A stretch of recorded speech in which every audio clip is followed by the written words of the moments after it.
I'm just making this quick video because I thought I'd address some misconceptions about the internet in Australia that some, mostly American viewers are having. They keep saying that the internet in the US is going to be almost as bad as it is here, though I'm not sure they all understand just how bad it is. So as for speed, the speed in Australia is not terrible. It's not fantastic, but could be worse. If we go to somewhere like Sydney, it's pretty bad. But if we just look at all of Australia, it sits at about 17 megabytes a second.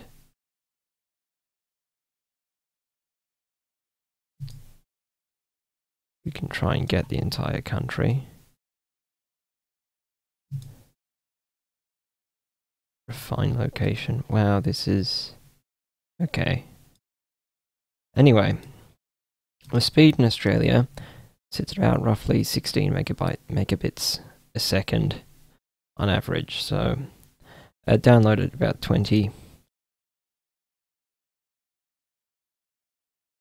I'm wondering how these metrics are working. Anyway, global index, it's about 20, but the larger problem we have is not so much that we have slow, I mean, the internet is slow. I couldn't live stream on this internet because the upload is so bad. It says 9 megabits there, but Sydney has about 4.5. We're lucky to get that much. The problem with the internet in Australia is more to do with the way that it's structured. For starters, when you buy an internet package, you tend to buy them with the guarantee that you will get up to a certain speed of internet, because we're all on ADSL 2+. If we're lucky in rural areas, if we're not lucky, you get stuck with ADSL 1, which has up to 8 megabits per second, which is pretty shocking. That's download. Uploads like 256 kilobits a second, which is slow. I think here we're on ADSL 2+, which is up to 25 megabits per second, but it's usually around 8 to 10 megabits per second on average. Now, when you want to go and buy an internet plan, you're put in an odd situation because the copper connection you get to your house is shared between your broadband and your home phone. You can choose to get what is called naked DSL here, which strips the phone connection from your cable connection, and it's all used for broadband, which has some improvements, but not a lot. If anything, it's just slightly cheaper, and you can use VoIP. The problem comes with the pricing. So if you were to go on a 20-month plan with the largest provider in Australia, you'd have to pay for 50 gigabytes per month without speed caps. That's 50 gigabytes a month. You'd have to pay $73.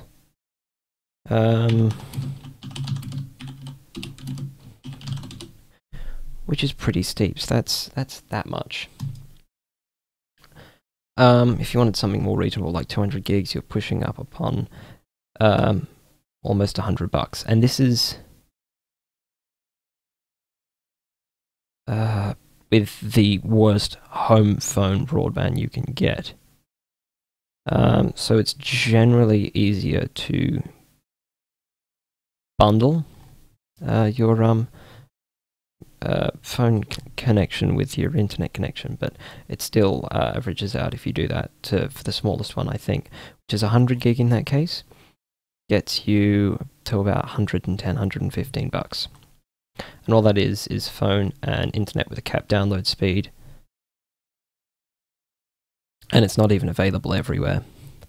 The problem here is because this one company, this one ISP, actually owns pretty much all of the copper in the country, because this used to be Postmaster General, which was a government corporation, a government-owned group, which then was privatized, and they were allowed to compete as an ISP with all of the other ISPs that had to rent the copper off them.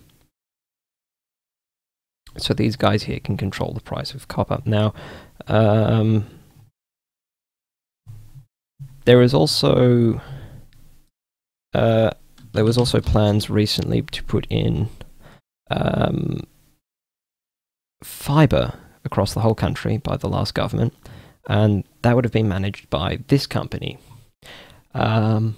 They would not have been allowed to compete with other ISPs. ISPs would have to get the fiber connection off these guys, and only ISPs could provide internet, which would have been good, except this plan was kind of axed so that a lot of places will still have to use a copper connection anyway. Major city centres will get upgraded to fiber to the premise, but a lot of rural places won't, and will have to stick with the old telephone copper that they're currently using now. There is a few places that the second largest ISP, Optus, has cabled themselves to get better cable internet speeds, but most places you're still looking at standard phone line copper to carry the broadband. So the major issues here is that we're using 50, 60-year-old copper to connect most places to the internet, and that copper was designed to carry analog phone signals and is now carrying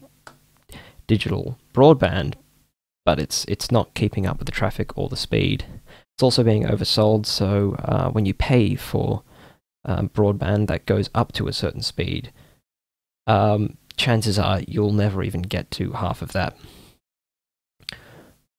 So we're not being guaranteed speeds of any kind, we're guaranteed caps on speeds, and we're guaranteed caps on the amount of data we can use.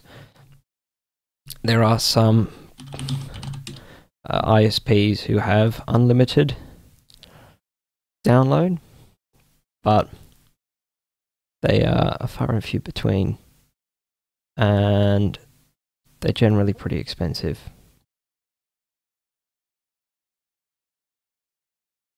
So, yeah, so the issues are essentially that one company owns all the copper and rents that copper out to everyone, but also has access to it as they are also an ISP. That copper is oversold, and it is slow because it can't handle the traffic, because it wasn't designed to handle it. The fiber replacement that everyone was going to get has been scrapped by the current government. So some people will get fiber to the premise and won't have nearly as many problems, but most people will be stuck with the current situation. And also because one company owns all the fiber, all the copper in the ground, it's hella expensive. So we pay a lot here and we get a little. So whilst you've still got decent internet over there in the US and everywhere else in the world that's got decent internet setups, we do have a fairly shit here, but not as shit as you might think.